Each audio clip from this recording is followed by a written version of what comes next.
দিলাই ইয়া তো বরফ গুঁড়া দিলাম লটকা দিয়ে আর সুন্দর করে আর গুঁড়া আসলে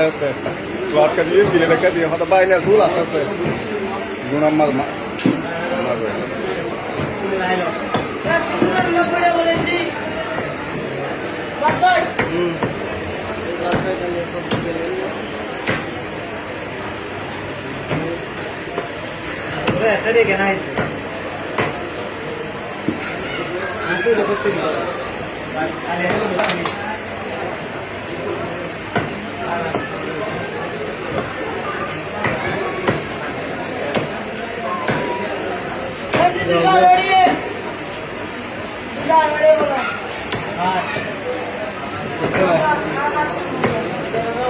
রাম